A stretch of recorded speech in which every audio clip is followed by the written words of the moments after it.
Hi lovely people, so glad you're here on Amala Mithun. Welcome to my channel. ഇന്ന് നമ്മൾ വന്നിരിക്കുന്ന Christmas special recipe ആയിട്ടാണ്. എങ്ങനെയാണ് cake bun ഉണ്ടാക്കുന്നത് നമുക്ക് നോക്കാം. ഓവൻ ഇല്ലാതെ കേക്ക് മോൾഡിലാണ് നമ്മൾ ബണ്ണ് തയ്യാറാക്കുന്നത്. നല്ല സ്പോഞ്ച് ആയിട്ടുള്ള കേക്ക് ബണ്ണാണ്. എങ്ങനെയാണ് തയ്യാറാക്കുന്നത് നമുക്ക് നോക്കാം. നമ്മുടെ വീഡിയോ ആദ്യമായിട്ടാണ് കാണുന്നതെങ്കിൽ വീഡിയോ കാണുക. വീഡിയോ കണ്ടിട്ട് ഇഷ്ടമായാൽ ലൈക്കും സബ്സ്ക്രൈബും ചെയ്യണേ. നമ്മുടെ കേക്ക് ബണ്ണ് തയ്യാറാക്കാൻ വേണ്ടിയിട്ട് അരിച്ചെടുത്ത 1.5 കപ്പ് മൈദയാണ് ആഡ് ചെയ്തേക്കുന്നത്. 1/2 ടേബിൾ സ്പൂൺ ഈസ്റ്റ് ഇട്ട് കൊടുക്കാം. ഈസ്റ്റ് ഞാൻ ഡയറക്റ്റ് ആയിട്ടാണ് ഇടുന്നത്. മിൽക്കിൽ മിക്സ് ചെയ്ത് ഒരു 10 to 15 മിനിറ്റ്സ് വെക്കുവാണെങ്കിൽ അങ്ങനെയും ചെയ്യാം. ഇനി നമുക്ക് സോൾട്ട് ആവശ്യത്തിന് ഇട്ട് കൊടുക്കാം. സ്വീറ്റ് ആയിട്ടുള്ള ബണ്ണാണ് വേണ്ടതെങ്കിൽ 2 ടേബിൾ സ്പൂൺ ഷുഗർ ആഡ് ചെയ്താൽ മതി. 2 ടേബിൾ സ്പൂൺ മിൽക്ക് ആഡ് ചെയ്യാം. മിൽക്ക് ആഡ് ചെയ്യുന്നത് നല്ല സോഫ്റ്റ് കിട്ടാൻ വേണ്ടിയിട്ടാണ്. 2 ടേബിൾ സ്പൂൺ ബട്ടർ ആഡ് ചെയ്യാം. ബണ്ണിന് നല്ല ടേസ്റ്റ് കിട്ടാൻ വേണ്ടിയിട്ടാണ് ബട്ടർ ആഡ് ചെയ്യുന്നത്. കൈകൊണ്ട് മാവ് കുഴച്ചെടുക്കുന്നതിന് മുമ്പ് സ്പൂണ് കൊണ്ട് ജസ്റ്റ് ഒന്ന് മിക്സ് ചെയ്യുന്നുണ്ട്. ഇനി ചപ്പാത്തിക്കും പൊറോട്ടയ്ക്കും ഒക്കെ മാവ് കുഴക്കുന്ന പോലെ കുറേശ്ശെ വെള്ളം ഒഴിച്ചിട്ട് നമുക്കിനി കുഴച്ചെടുക്കാം. എല്ലാവർക്കും അറിയാവുന്ന കാര്യം തന്നെ, നമ്മൾ എത്രത്തോളം മാവ് കുഴച്ചെടുക്കുന്നോ അതനുസരിച്ചാണ് ബണ്ണിന്റെ സോഫ്റ്റ്നെസ് ഇരിക്കുന്നത്. ചപ്പാത്തിക്കും പൊറോട്ടയ്ക്കും ഒക്കെ നമ്മൾ അടിച്ചു കുഴക്കില്ലേ, അതേപോലെ തന്നെ സെയിം ആയിട്ട് നമ്മൾ അടിച്ചു കുഴക്കുക. കയ്യിലിപ്പോൾ ഒട്ടിപ്പിടിക്കുന്ന ഒരു പരുവൊക്കെ ആയിട്ടുണ്ട്. ഏകദേശം ഒരു സോഫ്റ്റ് ഒക്കെ വന്നിട്ടുണ്ട്. ഇനി 1 ടേബിൾ സ്പൂൺ ബട്ടർ നമുക്കൊന്ന് ആഡ് ചെയ്ത് കൊടുക്കാം. കയ്യിൽ ഒട്ടിപ്പിടിച്ച മാവും ബൗളിൻ്റെ സൈഡിലുള്ള മാവും ഒക്കെ വിട്ട് കിട്ടാൻ വേണ്ടിയിട്ടാണ് നമ്മൾ ബട്ടർ ആഡ് ചെയ്യുന്നത്.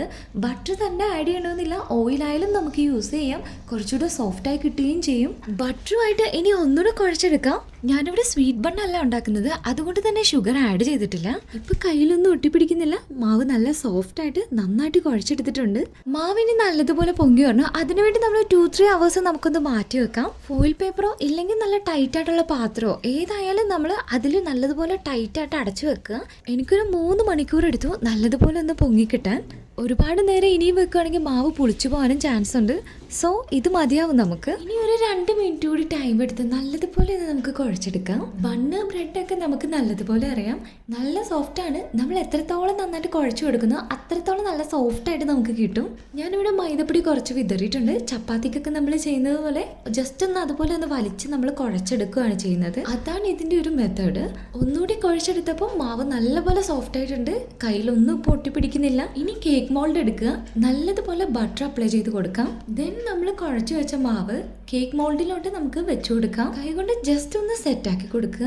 ദെൻ കുറച്ച് ബട്ടർ കൂടി നമുക്ക് മുകളിലായിട്ടൊന്ന് അപ്ലൈ ചെയ്ത് കൊടുക്കാം. നല്ലതുപോലെ ഗ്ലേസ് ചെയ്ത് വരാനും സോഫ്റ്റ് ആയിട്ട് വരാനും വേണ്ടിയിട്ടാണ് നമ്മൾ കേക്ക് ബണ്ണ് ബേക്ക് ചെയ്യുന്നത്.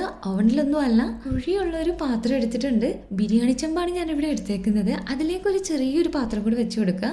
ജസ്റ്റ് 5 മിനിറ്റ്സ് ഒന്ന് പ്രീ ഹീറ്റ് ചെയ്യാൻ വേണ്ടി നമുക്ക് വെക്കാം.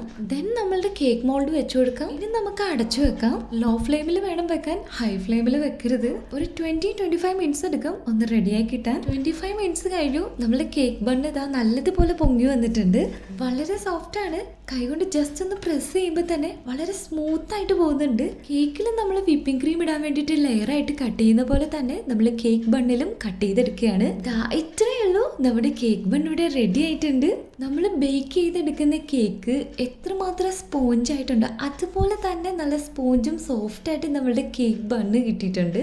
കേക്ക് ബൺ ലെയറിലോട്ട് നമുക്ക് ഇഷ്ടമുള്ള ഫില്ലിങ്സ് നമുക്ക് ചേർക്കാം. French fries, mayonnaise, tomato sauce, fried chicken, mayonnaise mix ചെയ്ത് വെജിറ്റബിൾ സാലഡ് എന്തും നമുക്ക് ഫില്ല് ചെയ്ത് ചേർക്കാം. Trust me guys, it's really tasty. ഒറ്റ പ്രാവശ്യം കേക്ക് ബൺ ഒന്ന് തയ്യാറാക്കുക. അതിലേക്കുള്ള ഫില്ലിങ്സ് എല്ലാം ആഡ് ചെയ്ത് ഒന്ന് കഴിച്ചു നോക്കുക. ഉറപ്പായിട്ട് നിങ്ങൾക്ക് ഇഷ്ടപ്പെടും. ഷവർമ, ബർഗർ, സാൻഡ്വിച്ച് അതേപോലെ തന്നെ ടേസ്റ്റ് ഉള്ളതാണ് നമ്മളുടെ കേക്ക് ബണ്ണും. Make it once, for sure you will like it. I hope this video is useful. If so, please like, share and subscribe for more easy recipe. Thank you.